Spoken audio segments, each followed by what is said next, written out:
Hello, welcome to the channel Why Stories. Enjoy watching.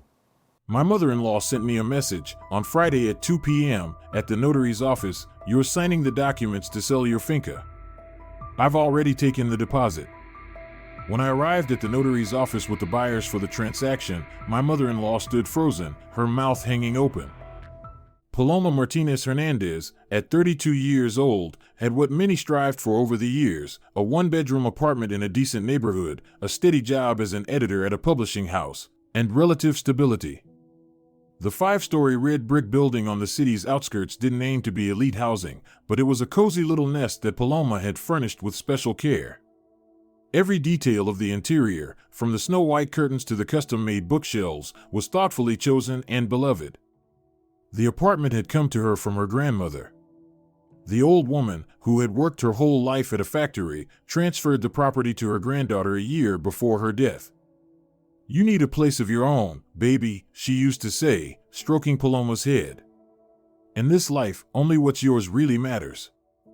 However, after meeting Matteo, the concept of her own and Paloma's life began to blur. The tall programmer with kind eyes and a habit of absent-mindedly tugging his earlobe during conversation seemed to her like the one. The romance developed rapidly. 6 months later, Matteo moved in with Paloma, and 3 months after that, they got married. "You'll see, you'll like my mom," Matteo assured her the day before the introduction. "She's a wonderful woman, just a bit eccentric." Eccentric was putting it mildly. Dolores Carmen Vasquez turned out to be a large woman with a commanding voice and a piercing gaze, which she used to scan the apartment on her very first visit. Well, she said, running a finger along a bookshelf. "Small, of course, but livable. The wallpaper should be redone, and the bathroom could use a proper renovation." Paloma simply smiled in response, deciding the awkwardness of the first meeting would soon pass. She was wrong. The first intrusion came 2 weeks after the wedding. It was a regular Thursday. Paloma came home from work early, looking forward to a quiet evening with a new book. But instead of silence, she was met with a chorus of voices. In the apartment, she found Dolores Carmen in the company of 2 elderly ladies and a gray-haired man with a thick mustache. "Well, here's our little hostess," her mother-in-law announced cheerfully, not even rising from the table, which was covered with salads and bottles. "Meet Conchita, my cousin. This is Rosario, a friend from work. And this is Don Eduardo, my neighbor. It's Don Eduardo's birthday today. We thought we'd celebrate." Paloma stood frozen in the hallway, bag still in hand, unable to believe her eyes. On her cherry-colored tablecloth were unfamiliar plates, apparently brought by her mother-in-law, and something was sizzling and crackling in the kitchen. "But why," she began, but Dolores Carmen cut her off. "Matteo said he's working late today, and I thought, why let good space go to waste? You've got a bright, spacious apartment, surely you don't mind a bit of room for family." Birthday boy Don Eduardo gave a sheepish smile, showing off a gold tooth, and the women nodded in unison, as if the gesture had been rehearsed in advance. "We've already warmed up the empanadas and made the salads. Come on in, no need to stand in the doorway." Dolores Carmen patted the chair next to her. That evening was the first, but far from the last. Little by little, Paloma's apartment was turning into an extension of Dolores Carmen's warm and welcoming home. At first, it was once a month, then once a week, and eventually with no schedule at all, her mother-in-law would bring over relatives, friends, or former colleagues. They would settle into the living room, noisily discuss the latest gossip, laugh loudly at jokes, and leave behind piles of dirty dishes. "Matteo, maybe you should talk to your mom?" Paloma asked gently after yet another unexpected gathering, as a mountain of plates loomed in the sink. "She could at least give me a heads up about guests." Matteo sighed, scratched the back of his head, and gave a sheepish smile. "Palomita, what do you want me to do? She's an older woman, she needs company. Her apartment is small and cramped, and here," he gestured around the room, "there's space. She doesn't mean any harm." "It's not about harm, it's about basic respect," Paloma tried to explain. "I come home to find strangers here. They rummaged through my things, used my dishes. Our dishes, Matteo gently corrected her. We're a family now. Paloma fell silent. She had nothing to say. Technically, he was right. They were a family now. The only thing was, this family came with the entire Dolores Carmen clan, a fact no one had warned her about. Her mother-in-law's intrusions grew increasingly brazen. One day, coming home from work, Paloma discovered that her favorite sea green blouse had vanished from the closet. It was an expensive item, bought with her first bonus, perfectly tailored with a unique embroidered collar. Matteo, have you seen my blue blouse? She asked her husband, who was lying on the couch with his tablet. Which one? He replied absent-mindedly, eyes still on the screen. The one with the embroidery on the collar. I was going to wear it tomorrow for the meeting with the publisher. Matteo shrugged. I don't know. Maybe it's in the laundry? But the blouse wasn't in the laundry, or the dryer, or any other closet. It had simply disappeared. A week later, Paloma got her answer when Dolores Carmen showed up for the usual Sunday tea, wearing that very blouse, which strained at the seams, never meant to fit her mother-in-law's substantial frame. Oh, it looks so good on you. Paloma forced out, feeling fury bubbling inside her. Oh, really? Dolores Carmen smiled contentedly, adjusting the collar. Matteo said you don't wear it anyway. And I've got my friend's anniversary coming up. I need to look decent. Paloma shifted her gaze to her husband. He was intently studying the contents of his teacup, as if something incredibly fascinating floated inside it. You could have asked, Paloma said quietly. I would have gladly lent it to you. What's there to ask? Her mother-in-law waved her hand dismissively. In a family, everything's shared. Isn't that right, Matteo? And that became the unspoken rule. Paloma's clothes began migrating to Dolores Carmen's closet, only to return wrinkled, smelling of someone else's perfume, or not return at all. Dresses, skirts, blouses, scarves, her mother-in-law tried on someone else's youth, never seeming to notice how ridiculous she looked in clothes made for someone half her age and a third her size. But the most painful part for Paloma wasn't even that. At the end of the month, while reviewing the family budget, she noticed a regular transfer of 20,000 pesos to an unfamiliar account. What's this? She asked Matteo, pointing to the statement. Her husband looked embarrassed. Well, that's for Mom. You know her pension's small. But we never discussed this expense, Paloma said, bewildered. And it's not a small amount. I didn't think we had to discuss it, Matteo replied, a hint of irritation creeping into his voice. She's my mother, after all. I owe her everything. Of course, Paloma agreed quickly. It's just. I'd like to know ahead of time. We're planning renovations, we're trying to save. So what? I need to ask your permission now to help my own mother. Matteo snapped. It's my money, I earned it. Our money, Paloma corrected softly. We're a family now. Matteo's shoulders dropped. He ran a hand over his face. Sorry. It's just, she raised me on her own, worked her whole life for me. I can't just abandon her. Paloma hugged him, pressing her face to his shoulder. She understood how he felt, she really did, but with each passing day, she felt more and more like an outsider in their little family. A backup airfield for the beloved son, who was supposed to be grateful that he had been accepted into the home.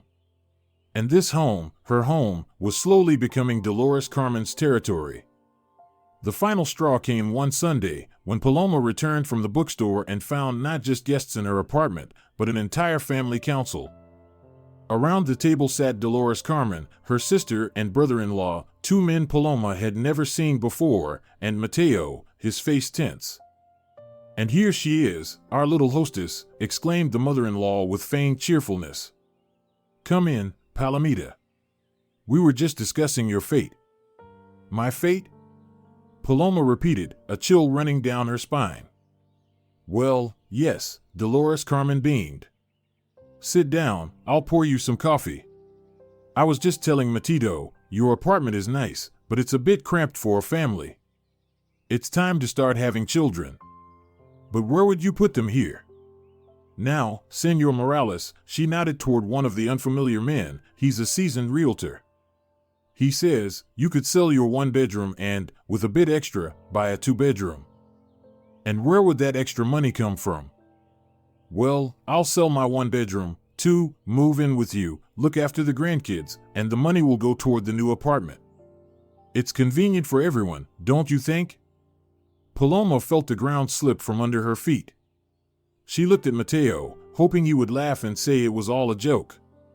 But her husband only gave a guilty smile. Mom, we agreed we'd talk to Paloma first. What's there to talk about? Dolores Carmen interrupted. It's an obvious decision, better for everyone. I've already picked out some apartment options. Here, she waved toward a stack of printouts on the coffee table. Paloma slowly sank into a chair. One thought spun through her mind. Grandma was right. In this life, only what's yours has value. But I think I don't have anything of my own anymore. Meanwhile, Dolores Carmen went on painting rosy pictures of their future life together. And with every word, Paloma saw it more clearly. This was just the beginning. If she didn't stop this woman now, soon she'd lose not only her apartment but what was left of her self-respect. The morning was bleak. A light drizzle fell outside the window, and the atmosphere in Paloma's apartment was just as gray and heavy. After the family council the night before, she'd struggled to fall asleep, tossing and turning on the edge of the bed while listening to her husband's even breathing. Matteo had fallen asleep quickly, as if that outrageous proposal to sell their apartment and have Dolores Carmen move in had never happened. Paloma got up earlier than usual, brewed herself a strong coffee, and sat by the window. The glass fogged up from her breath, much like the line between her personal space and her mother-in-law's encroachments, blurry, uncertain, almost non-existent. The bathroom door lock clicked. Matteo was awake. A few minutes later, he appeared in the kitchen, stretching and yawning. "Why are you up so early?" he asked, reaching for the coffee pot. Paloma took a sip before answering. "Thinking about yesterday." "Matteo, is your mother seriously suggesting we sell my apartment?" "Our apartment," he corrected automatically, and Paloma winced. That correction wasn't new, and each time, it grated on her nerves a little more. "Fine, our apartment. Do you really think we should sell it just so your mother can move in?" Matteo shrugged vaguely. "Well, it makes sense. Instead of 2 small places, we get 1 spacious 2-bedroom. Mom will have somewhere to live when she's older, and she can help with the kids when they come." "Did you ask me if I want your mother helping with our future kids?" Paloma slammed her cup down so hard that coffee splashed onto the tablecloth. "She didn't even ask for my opinion. Just brought in a realtor and her whole clan to pressure me." "Palomita, don't exaggerate," Matteo rubbed his temples. "Mom was just trying to help. She wasn't insisting." "Not insisting?" Paloma let out a bitter laugh. "Then what would you call already picking out apartment listings, or saying she's deciding my fate?" Matteo sighed, clearly unwilling to continue the conversation. "Let's not talk about this now. I have an important presentation today. I don't want to go to work all stressed." He quickly got ready and left, leaving Paloma alone with a sense of unfinished business and a coffee stain on the tablecloth. That stain was exactly what she was scrubbing furiously when the doorbell rang. Dolores Carmen stood on the threshold, a large bag in her hands. "Good morning, Palomita," she sang out, slipping past her daughter-in-law into the apartment. "I was thinking, we didn't quite finish our chat yesterday. I brought more apartment options, really good ones." Paloma clenched her jaw. "Dolores, I'm leaving for work in 15 minutes. "I'll be quick." Her mother-in-law already had the glossy printouts spread out on the table. "Look at this gem. A 2-bedroom in Los Condes, renovated, big kitchen. And here's one in Providencia." "I'm not selling my apartment," Paloma said firmly, gathering the printouts into a stack. "And Matteo and I haven't agreed on moving." Dolores Carmen froze for a moment, then her face settled into that sweetly condescending expression Paloma hated. "Sweetheart, you don't understand what's best for you. Sure, it's cozy here, but how are you going to raise a family in this space? And I'll help with the little ones. I've got the experience. Her gaze slid over Paloma's figure and paused at her stomach, as if checking for any signs of pregnancy. Thank you for your concern, but we'll decide for ourselves when and where to move, Paloma replied, struggling to maintain a polite tone. And right now, I really have to go. All right, Dolores Carmen shook her head. I just wanted to go through a few of my things, if that's okay? I left some stuff in the bedroom last time. Without waiting for a response, she headed straight into Paloma and Matteo's bedroom. Clenching her fists, Paloma followed. Her mother-in-law had already opened the wardrobe and was rummaging through the clothes, carelessly shifting neatly folded blouses and dresses. Ah, here are my tops, she exclaimed, pulling out a pile of clothing, among which Paloma, to her horror, recognized her beige dress and the silk blouse she'd been looking for weeks. That's my dress, Paloma said, pointing to the beige fabric. Is it? Dolores Carmen put on a surprised expression. Matteo told me you don't wear it anymore. I just tried it on and forgot to return it. Take it, of course, if you still need it. She handed over the dress casually. It already had stretch marks from being worn in the wrong size. And the blouse too? Paloma pointed at the silk item, now hopelessly wrinkled. Oh, this one? Dolores Carmen held the blouse against her chest. It suits me so well. I have a friend's birthday tomorrow. I was planning to wear it. You don't mind, do you? I'll return it after. Paloma felt her blood boiling. She opened her mouth to say everything that was building up inside her, but at that moment her phone rang in her bag. It was a colleague reminding her of an important morning meeting. I have to go, Paloma said, taking the dress from her mother-in-law's hands. And please return the blouse after the birthday, in the same condition you took it. Dolores Carmen gave her a patronizing smile. Of course, my dear. You run along. I'll just take a quick look around, maybe something else of mine is still here. Paloma couldn't focus at work all day. She kept picturing her mother-in-law rummaging through her things, trying on her clothes, reading her personal notes. By evening, the headache had become unbearable, and her editor let her leave early, casting a sympathetic look at her pale face. She didn't want to go home. Paloma wandered around Forestal Park for a long time, trying to gather her thoughts. When she finally walked into the apartment, the first thing she saw was the bedroom, wardrobe doors wide open, clothes scattered everywhere.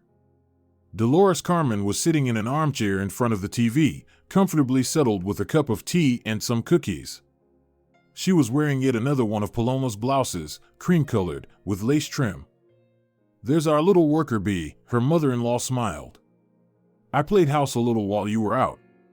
Hope you don't mind. Want some tea? Paloma silently walked to the bedroom. Her wardrobe was completely turned over, clothes dumped in piles, and several blouses and dresses were missing. On the vanity table sat an open jewelry box, and Paloma immediately noticed that her silver bracelet, the one her grandmother had given her, was gone.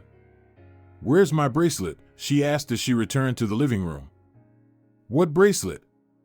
Dolores Carmen batted her lashes with fake innocence. The silver one, with the crescent moon charm. It was in the box. Oh, that one, her mother-in-law rolled up her sleeve, revealing the familiar bracelet on her plump wrist. Isn't it lovely? I thought I'd try it on, and it fits so well, matches my earrings too. Take it off, Paloma said quietly but firmly. It was a gift from my grandmother. It's personal. Why are you being so stingy? Dolores Carmen pouted. In a family, everything should be shared. I only borrowed it for a bit. Take it off. Now. Something in Paloma's voice made her mother-in-law obey.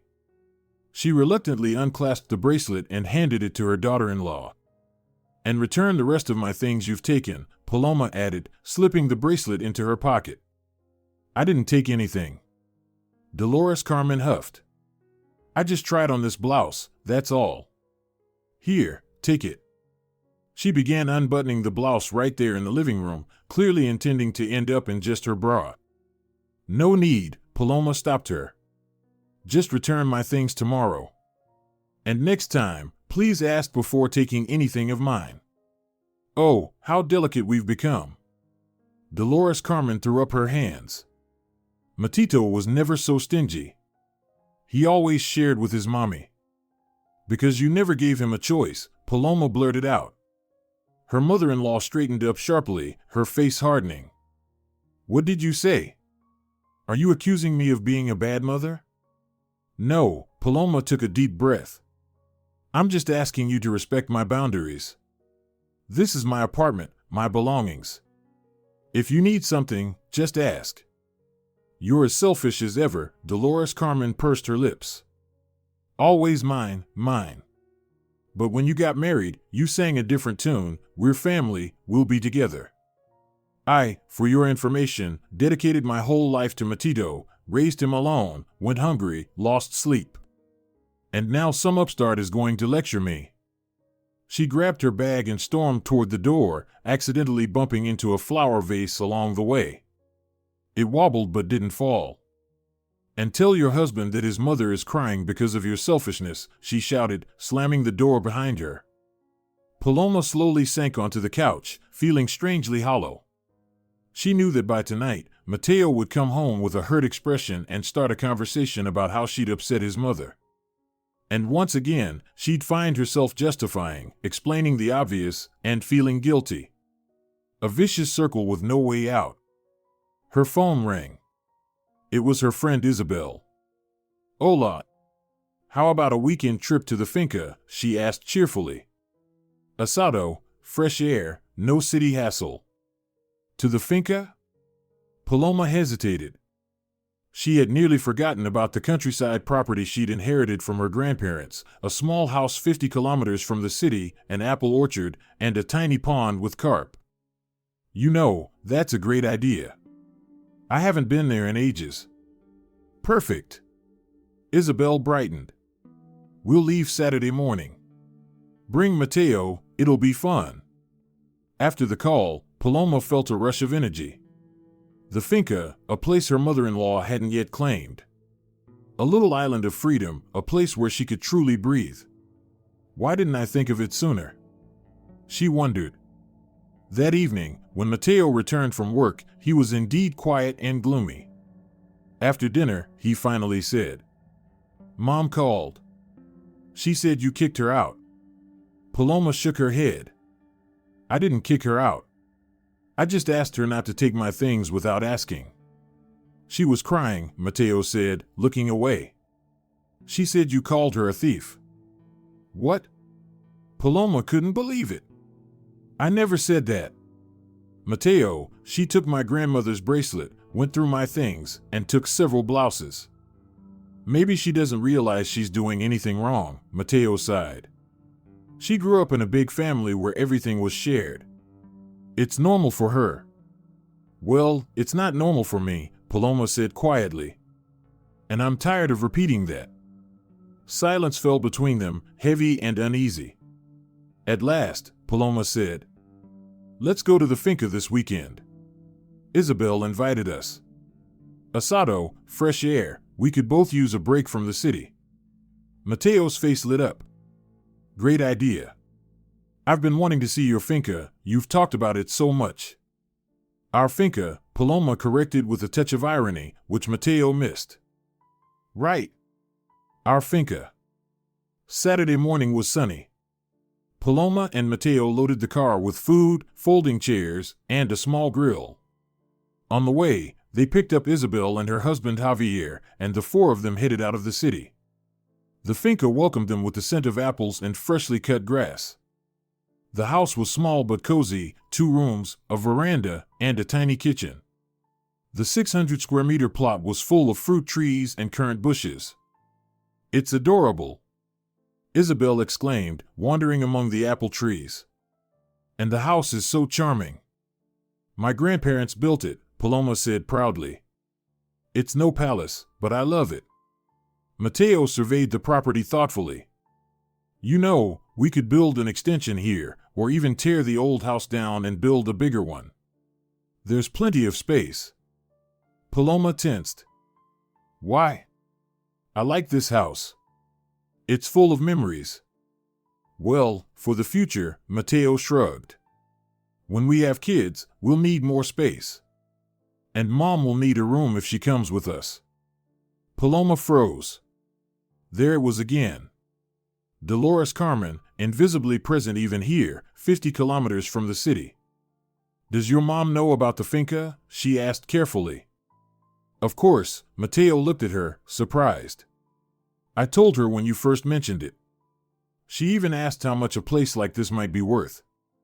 A chill ran down Paloma's spine. Of course, Dolores Carmen had already started calculating. Another property of her daughter-in-law's, ready to be claimed. Let's fire up the grill, Javier said brightly, unaware of the tension between the couple. I marinated a killer churrasco. The rest of the day passed in pleasant busyness. The men handled the grill, the women set the table. It was fun, and Paloma almost forgot her worries. Almost. On the way back, just as they were entering the city, Matteo said, Hey, I was thinking, maybe we should invite Mom to the finca next weekend. She'd love it, she's a nature lover. Paloma gripped the steering wheel so tightly her knuckles turned white. I'm not sure that's a good idea. Why not? Matteo asked, surprised.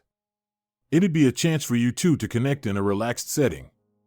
It might help improve things.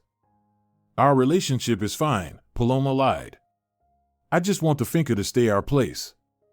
Just for the two of us. Matteo was silent for a moment, then he said, You're too possessive about your space, Paloma. That's not very healthy for a marriage. She didn't answer.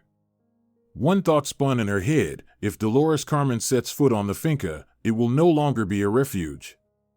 It will become yet another battlefield, one she's destined to lose. The next day, coming home from work, Paloma found Dolores Carmen in her apartment. Her mother-in-law was sitting at the kitchen table, flipping through some papers. When she saw her daughter-in-law, she pretended she was just having tea. Good evening, Paloma greeted her coldly. What are you doing here? Matteo gave me a spare key, Dolores replied nonchalantly. Said I could come by whenever I wanted. You were at the finca yesterday, right? How was it? Did you have a nice time? Paloma noticed that the papers Dolores hastily stuffed into her bag looked like documents. What was that? She asked, nodding toward the bag. Oh, nothing important, Dolores smiled. Just some receipts. I was just thinking, your little finca must be cozy. Matteo says the house is old, but the land's nice. Yes, it's very nice, Paloma answered cautiously. I like spending time there. Have you ever thought of selling it? Dolores asked casually. Country property is in high demand right now. You could make good money, buy a bigger apartment, or put it toward renovations. Paloma felt an icy chill inside her. No, I'm not selling the finca. It's a memory of my grandparents. You're such a sentimental girl, Dolores shook her head. But you lack practicality. What's the point of an old little house? Just a money drain. If you sold it, less worry, more capital in hand. Thanks for the advice, Paloma said, forcing herself to stay calm. But I'm not selling the finca. Dolores Carmen shrugged. Suit yourself. Just think about it. By the way, I told Matteo maybe he could handle the renovation himself.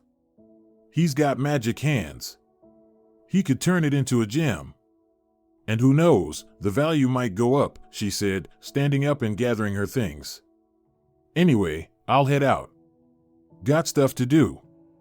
Oh, by the way, I took your red sweater. I needed something just like that for a get-together with friends. Hope you don't mind? Without waiting for a reply, she walked out, leaving Paloma in complete turmoil. That evening, when Matteo returned from work, a full-blown argument erupted. Why did you give your mother a key to our apartment? Paloma asked the moment he stepped through the door. What's the big deal? Matteo replied, surprised. She's not a stranger. She comes in unannounced, goes through my things, takes them without asking. Paloma's anger was rising. And now she's talking about selling the finca. She's just giving advice, Matteo sighed, slumping into a chair. She's worried about us. She wants to help. Help? Paloma laughed bitterly. She wants to control every aspect of our lives. She takes my belongings, invades my home, and now she's after the finca. What's next? You're exaggerating, Matteo shook his head. And honestly, you're obsessed with this mine mentality, my things, my house. We're a family, Paloma. Everything should be shared.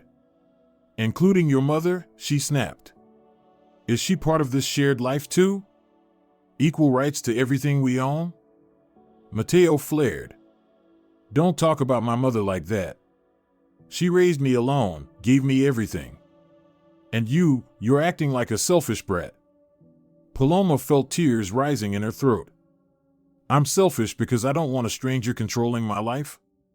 Because I'm asking for basic respect and boundaries? My mother is not a stranger. Matteo snapped. And if you can't understand that, we have a problem. He grabbed his jacket and stormed out, slamming the door. Paloma knew exactly where he was going, to his mother, to complain about his impossible wife. And Dolores Carmen would nod, stroke his head, and whisper how unlucky he was to end up with someone like her.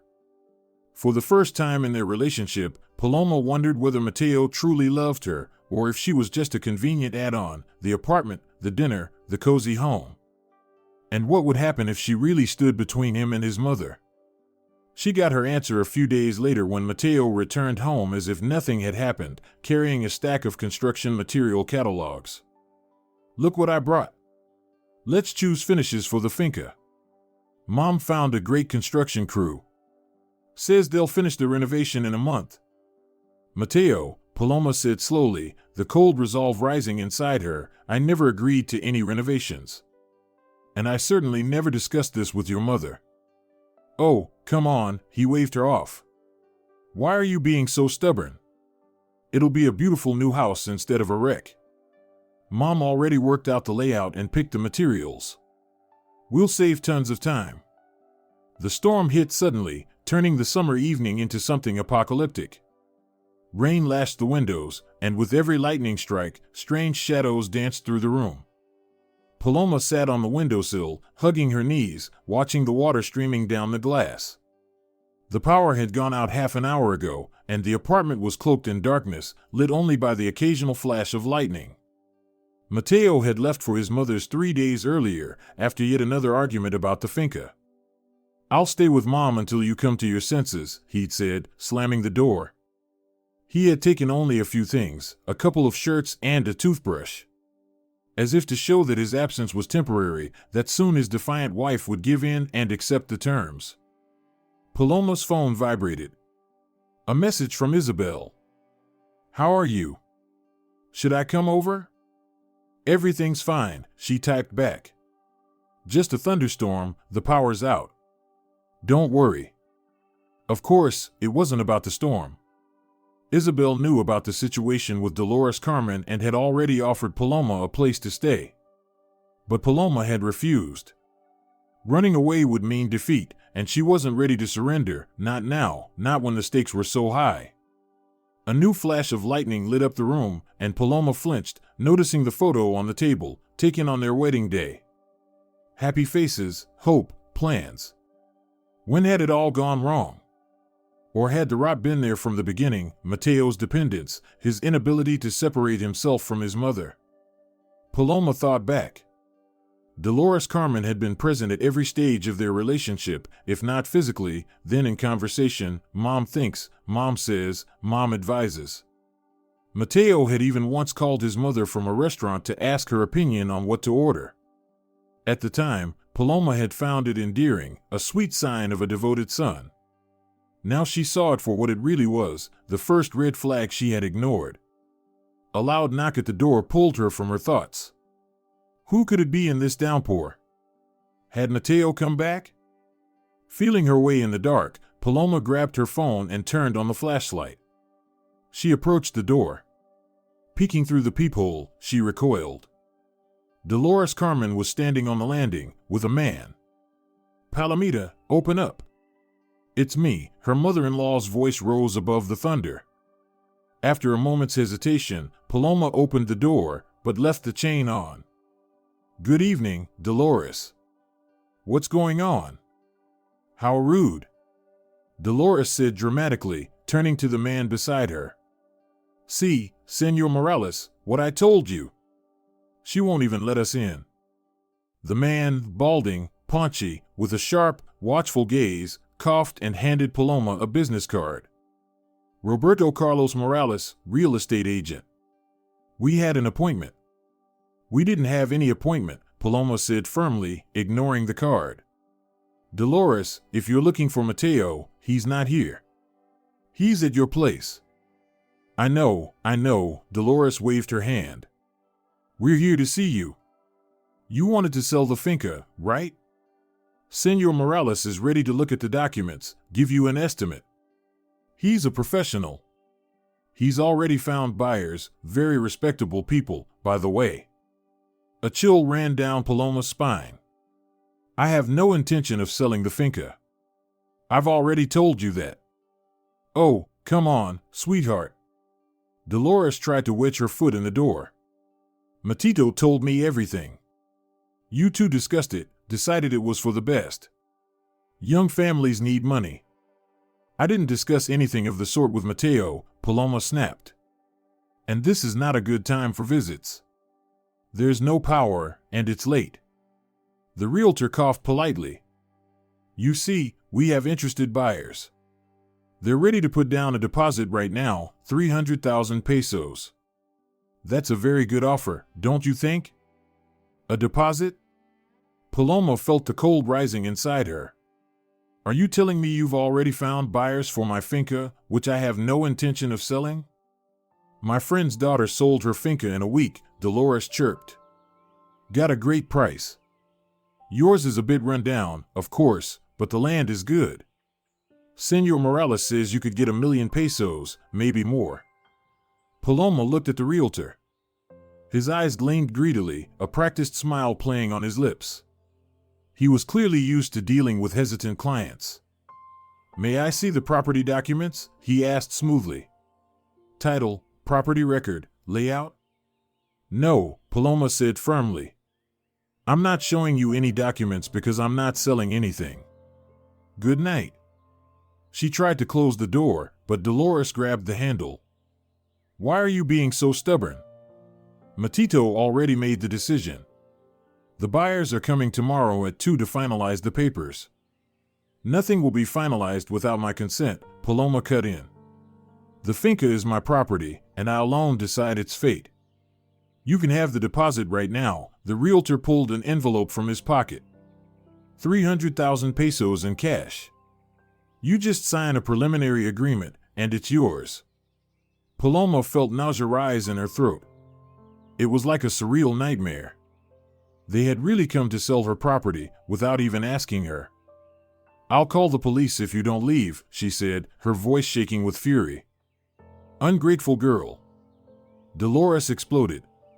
"We're trying to help you, solving your problems, and this is how you react. I'm telling Matteo everything. He knows his mother only wants what's best." "Please do," Paloma said calmly. "And tell him I'm not signing anything. Ever." She slammed the door shut, nearly catching Dolores's fingers, and leaned against the wall, her heart pounding.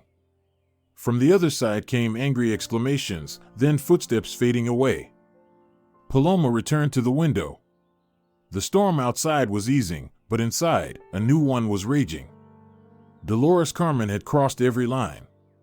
She wasn't just meddling anymore, she was trying to control someone else's property. Her phone rang. It was Matteo. "Why were you rude to my mother?" he began the moment the call connected. "She was just trying to help." "Help?" Paloma laughed bitterly. "She came here with a realtor to sell my finca. My finca, which I have no intention of selling. Our finca, Matteo corrected automatically. And we have discussed this. The old house needs work. It'll cost more to fix than it's worth. Selling it makes more sense. We never discussed anything like that, exclaimed Paloma. You talked about renovations, but not about selling.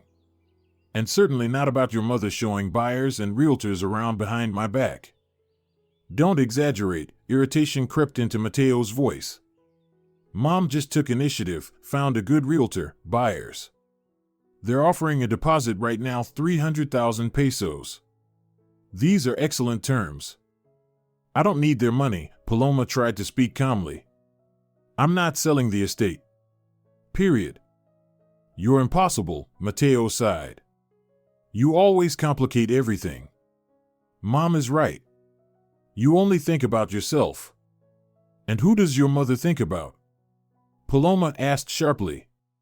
About us, or about how to get her hands on another piece of my property. Don't you dare talk about her like that. Matteo exploded. She spent her whole life trying, for me, for us. And all you do is reject her help. This isn't help, Matteo, Paloma said quietly. This is control. And I can't stand it anymore. Silence hung on the line, then Matteo said, You know what? The buyers are coming tomorrow at 2. I'll drive over myself, bring your documents from the safe. You'll sign the contract, take the deposit, and everyone will be happy. You don't understand, Paloma felt tears rising to her throat. I'm not selling the estate. I won't sign any documents. That's my final word. We'll see, Matteo replied coldly and hung up. Paloma lowered the phone and covered her face with her hands. Could her husband really be prepared to sell her property against her will? How far could Dolores Carmen's influence go? In the morning, Paloma woke up with a heavy head. Yesterday's storm had passed, but left behind an oppressive feeling of impending disaster. The sun was shining, birds were singing, but her heart felt dark and anxious. First thing, she called work and took the day off. She wouldn't be able to concentrate on editing anyway. Then she dialed her friend's number. Isabel, I have a problem. A big problem.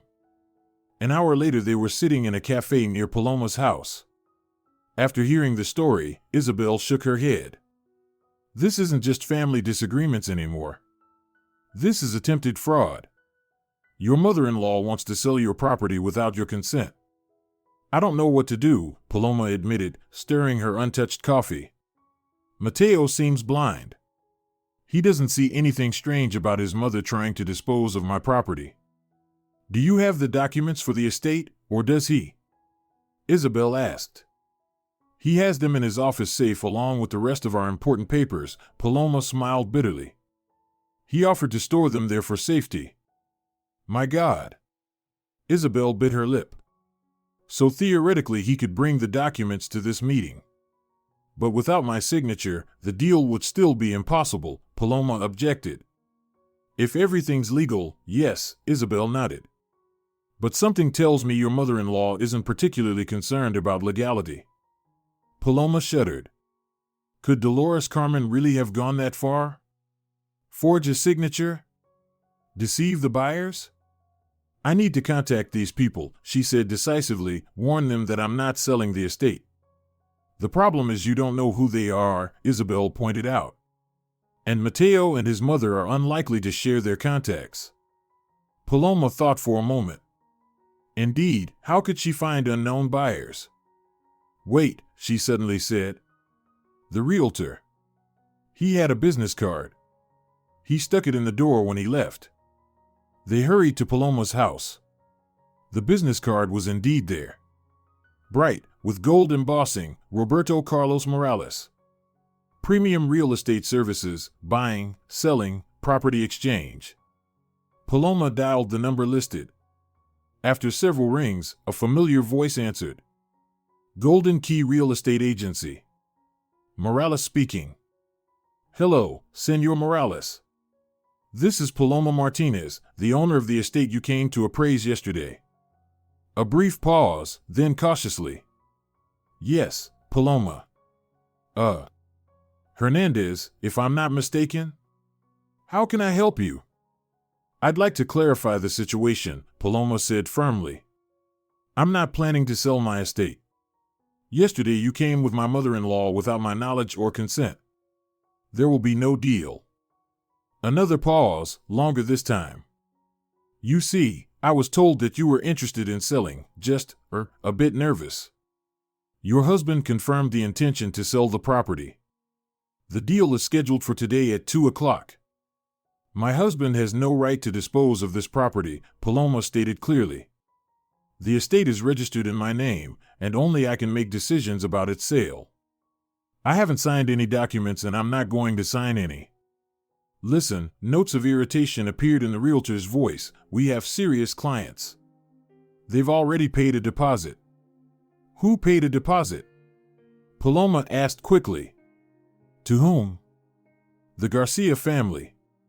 The deposit was given to your mother-in-law Dolores Carmen as an authorized representative. She said you have a family business, she handles all the affairs. Paloma felt the room begin to spin before her eyes.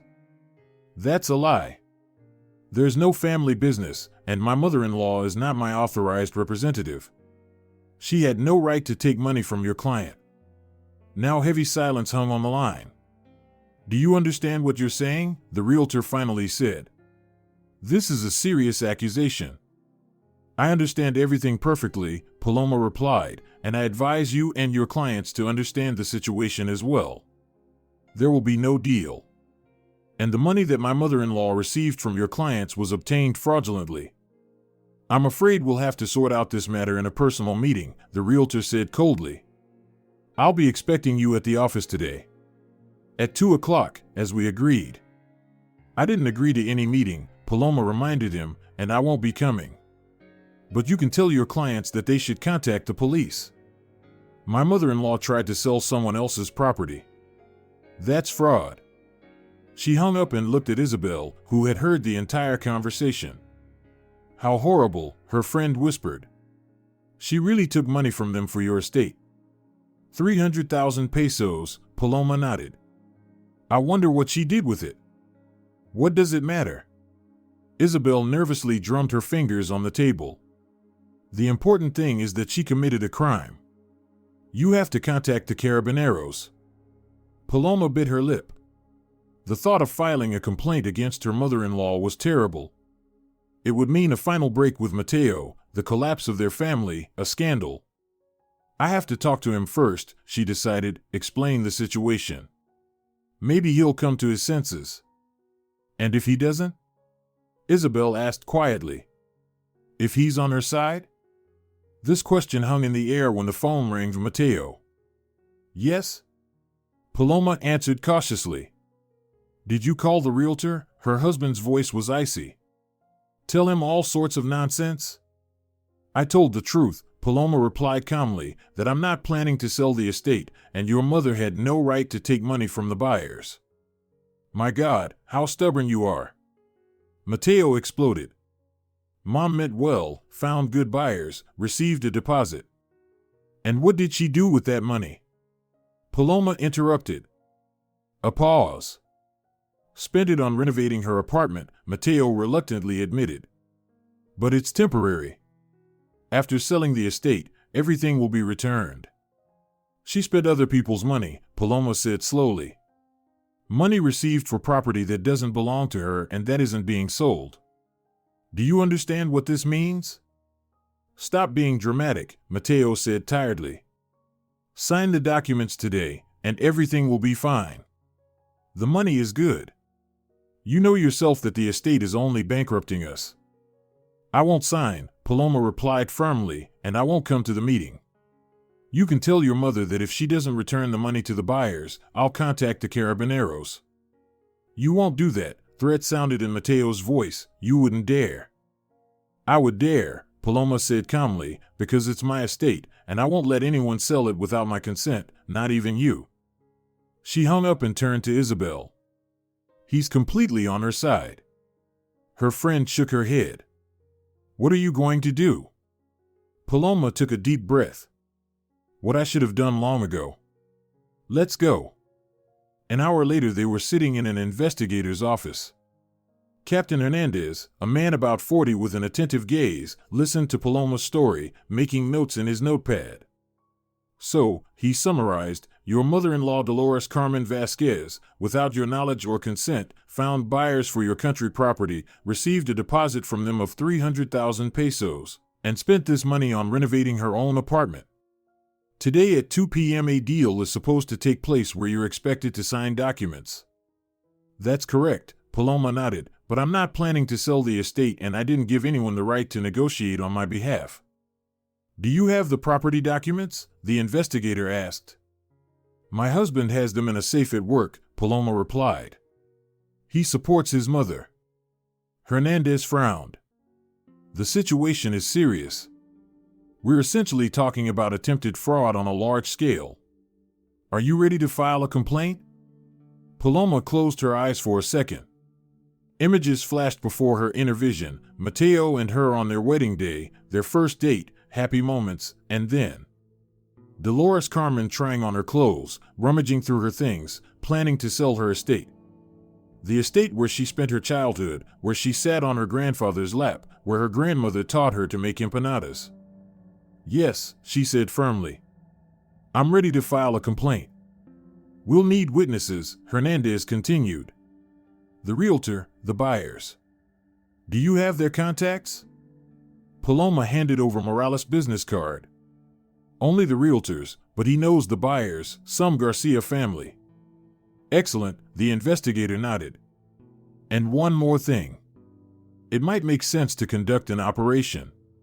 Let the deal proceed as planned, but under our control. We'll catch them red-handed. And if my husband brings the documents, will my mother-in-law still be able to sell the estate? Not without your signature, Hernandez shook his head. Or they'll have to forge it, which will only make the situation worse. In any case, we'll be nearby. Paloma felt a lump rising in her throat. I understand that Dolores Carmen could go to prison for this. Under such circumstances, considering the amount and intent, it's quite likely, Hernandez nodded. It's a serious charge. Isabel took Paloma's hand. Are you sure you want this? Maybe there's another way out? Paloma remembered all the humiliations she had endured over these months, endless intrusions, appropriation of her belongings, attempts to control every aspect of her life. And now the last straw of trying to sell the memory of her grandmother and grandfather, the last thing she had left from them. I'm sure, she said firmly. The plan was simple. Paloma wouldn't go to the meeting, as expected of her. Instead, Investigator Hernandez and 2 operatives would be there. The realtor had already been warned. He agreed to cooperate, realizing what he had been dragged into. The buyers, spouses Sergio and Maria Garcia, were also shocked when they learned the truth. They thought they were dealing with a legitimate transaction. At the appointed hour, Paloma sat at Isabel's house, nervously checking her phone. Her friend had made tea, but it sat cooling, untouched. Both women were silent, immersed in anxious thoughts. The phone rang. Hernandez. Everything went according to plan, he reported. Vasquez Dolores Carmen has been detained for attempting fraudulent actions. Your husband was also there, but he's being treated as a witness for now. What now? Asked Paloma, feeling a strange emptiness. But first we'll try to settle the matter peacefully, he informed her. If your mother-in-law returns the money to the buyers and offers official apologies, the case might be limited to a fine and probation. Considering the relatively small amount and that this is an elderly woman's first offense, the court might be lenient. Paloma thanked the investigator and hung up. Isabel hugged her shoulders. You did the right thing. She crossed all boundaries. I know, Paloma replied quietly, but why does it hurt so much then? The phone rang again. This time it was Matteo. Are you satisfied? His voice trembled with rage. They took my mother away in handcuffs. Like a criminal. She is a criminal, Matteo, Paloma replied tiredly. She tried to sell my estate and criminally obtained 300,000 pesos. There's a strange beauty in a notary's office, the sterile business atmosphere where human fates are transformed into neat lines on official paper.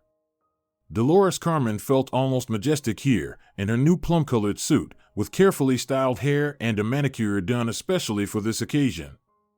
She had arrived half an hour early to check and prepare everything. Very respectable buyers, she told Realtor Morales, who had spread documents before him. I understood immediately, our kind of people. You know, I can judge people well. I can spot a decent person right away. Roberto Carlos nodded with professional politeness, though his gaze betrayed slight concern. He looked at his watch several times before saying, "Strange that Paloma is delayed. Are you sure she'll come?" "Of course she'll come," Dolores Carmen smiled smugly. Matteo talked to her, convinced her it's for their own good. The silly girl is just afraid of change, like all young people. Nothing. My son and I know better what she needs. The realtor cleared his throat. But the document still has to be signed by the owner. Exactly, Dolores Carmen nodded. Matteo will bring the documents from his office now. Everything will be proper. At that moment the door opened, and the Garcia couple entered the office, a woman about 40 in a strict suit and her husband, a balding man with the tired look of someone who had to achieve everything himself. "My dears," Dolores Carmen jumped toward them with outstretched arms, "how glad I am to see you. Well, are you ready to become owners of a wonderful property?" The couple exchanged glances. "We're ready," Sergio Garcia replied restrainedly. "But we'd like to finally meet the owner. We're not even acquainted with Paloma." "She'll be here any moment," Dolores Carmen assured them. "Young people are always late. And I always say, punctuality is the politeness of kings. Please sit down. Would you like some tea?" The Garcia couple declined tea and took seats at the table. Dolores Carmen continued chattering about the property's advantages, what fertile soil it had, what wonderful air, what marvelous neighbors. She wisely kept quiet about the fact that the house was falling apart and the well was almost dry. And the 300,000 peso deposit went to good use, she proudly informed the Garcias. "I've already bought materials for renovating our apartment. It was high time to update, you know. My daughter-in-law is completely undomestic, doesn't understand how important coziness in the home is." The couple exchanged glances again but remained silent. The wall clock showed 1:55 p.m. when the door opened. Dolores Carmen beamed, expecting to see her son, but instead of Matteo, a man in a strict suit with an impenetrable face appeared on the threshold. "Is Paloma delayed?" he asked, scanning those present. "And you are, exactly." Dolores Carmen began, but the man had already taken out his identification. "Captain Hernandez, Investigative Committee. Paloma Martinez won't be coming. She has filed a complaint about attempted fraudulent alienation of her property." Blood drained from Dolores Carmen's face. A heavy silence hung in the office, broken only by the ticking of the clock on the wall. "What nonsense," she finally squeezed out. "No fraud at all. A family arrangement. Palomita is just a little nervous, but Matteo and I have everything worked out." "Is that so?" Hernandez raised an eyebrow. "But Paloma claims she never gave consent to sell the estate, and that you, Dolores Carmen, having no authority whatsoever, received 300,000 pesos from the Garcia family as a deposit for someone else's property." "What rubbish!" Dolores Carmen laughed nervously. "Ask my son. He'll be here soon, he'll explain everything. It's just a family misunderstanding." The door opened again, and Matteo appeared on the threshold.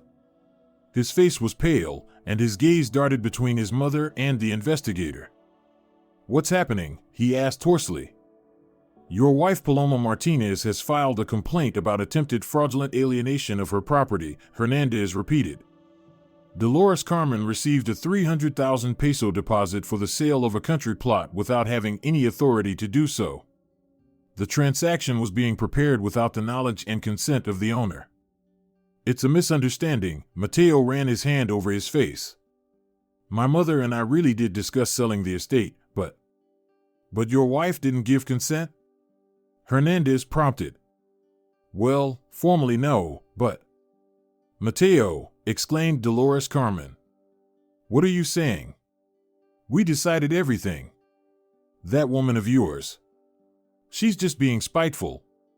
She doesn't understand what's best for her. Mom. Matteo looked at his mother with bewilderment.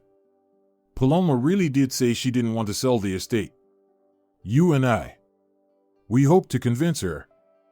Convincing and tricking someone into signing documents are different things, Hernandez noted. Dolores Carmen, you'll need to come with me to the station to give testimony. What? Dolores Carmen jumped up. How dare you? I'm a respectable person. I have 40 years of work experience. I have medals. And 300,000 pesos of other people's money, obtained fraudulently, Hernandez added. Senor Morales, he turned to the realtor, are you prepared to give testimony? Morales paled but nodded. Yes. Dolores Carmen indeed introduced herself as Paloma's authorized representative. She said they had a family business. You're lying, screamed Dolores Carmen. I never said such a thing. Matteo, tell them. But Matteo remained silent, staring at the floor. The Garcia couple rose from their seats. We're also prepared to give testimony, Sergio Garcia said firmly. We were told that the estate owner agreed to the sale, she just couldn't attend all the meetings. That's why we gave the deposit to Dolores Carmen. Traitors, hissed Dolores Carmen. You've all conspired against me. Matteo, don't just stand there, call a lawyer.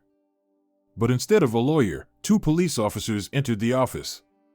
One of them held handcuffs. Dolores Carmen Vasquez, you are under arrest on suspicion of attempted large-scale fraud, Hernandez officially announced. You have the right to remain silent. Anything you say can be used against you in court. The handcuffs clicked on her plump wrists with an unexpectedly gentle sound. Dolores Carmen seemed to lose all her composure, shrank, aged before their eyes. Her gaze was fixed on her son. Matteo, she whispered, help me. But Matteo stood paralyzed by what was happening, unable to utter a word. When the police led his mother out of the office, he collapsed into a chair and covered his face with his hands. Paloma met Matteo at the threshold of their apartment. She didn't know what to expect, anger, accusations, tears. But her husband simply looked devastated. He silently walked into the living room and sat on the sofa without taking off his jacket. Why, he finally asked. Why did you go to the Carabineros? Paloma sat across from him. What choice did I have? She was trying to sell my estate. She took 300,000 pesos as a deposit and spent it. That's fraud, Matteo. You could have talked to me, bitterness sounded in his voice. We would have found a way out, returned the money, apologized to the buyers. I tried to talk to you, Paloma replied quietly, many times, but you didn't hear me. For you, your mother's wishes were always more important than mine. Matteo looked at her with pain in his eyes. She's my mother, Paloma. She raised me alone, denied herself everything so I could get an education. How could I turn away from her? No one asked you to turn away, Paloma shook her head, only to protect me and my boundaries. But you couldn't. And now she's in prison, Matteo said bitterly. They gave her 7 years, Paloma. 7 years for some 300,000 pesos. Not for the 300,000, Paloma objected. For fraud, for attempting to appropriate someone else's property, for lying, for manipulation. The court took everything into account. Matteo got up and walked to the window. Outside the glass, fine rain was drizzling, gray and joyless, like their conversation. I can't do this, he finally said. I can't live with a woman who sent my mother to prison. Paloma felt a lump rising in her throat. And I can't live with a man who allowed his mother to humiliate me, appropriate my things and dispose of my property, who couldn't become my protection and support. Matteo turned to her. I'm filing for divorce. I think you won't object. I won't, Paloma replied quietly. It's probably for the best. He nodded, gathered some of his things, and left without looking back. The quiet click of the closing door sounded like a period at the end of their story. A year passed. Paloma stood on the porch of the country house, watching the setting sun paint the apple orchard in golden tones. She came here every weekend, away from the city bustle, from memories, from the curious glances of neighbors who surely discussed her story. The divorce went quickly and almost painlessly, like removing a tooth under good anesthesia. The pain comes later, when the anesthesia wears off, but even this pain was cleansing for Paloma. Better sharp pain now than slow decay for years. Matteo moved to another city. They said it was closer to the colony where his mother was serving her sentence. He visited her every month, bringing packages, letters from relatives. Paloma felt sorry for him, truly, without gloating. He had chosen between truth and maternal love. He chose his mother, even one sitting behind bars. And she chose herself, her dignity, her freedom, her right to control her own life and property. A difficult choice, but the only right one. Isabel and her husband came to the estate almost every weekend. Today they were running late. They had promised to bring seedlings for a new front garden. Paloma wanted to create a flower bed where the vegetable garden used to be. Grandmother would have approved. She always said that beauty was no less important than utility. The phone rang, disturbing the evening silence. The number was unfamiliar. "Allo?" Paloma answered cautiously. "Hello, Paloma," a man's voice sounded in the receiver. "This is Sergio Garcia. Do you remember me?" Paloma tensed. Of course, she remembered the family that had almost bought her estate. "Yes, of course," she replied. "How can I help you?" "I just wanted to let you know that we did buy an estate after all." There was a smile in his voice. "Not yours, of course, in a neighboring district.